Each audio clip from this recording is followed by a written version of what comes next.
Paano mo hahawakan yung ganun? Di ba? 50,000 yun. Loss of both feet, 50,000. Loss of one hand and partner ha, isang paa, tsaka isang kamay. Okay? 50,000 yan. Both eyes partner din, 50,000.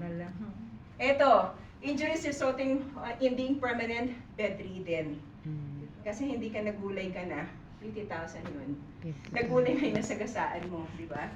Or, any other injury causing permanent total disablement, hindi na siya makakapagtrabaho, di ba? Disabled na siya, 50,000. Ito, loss of arm at or above elbow. Dito ha,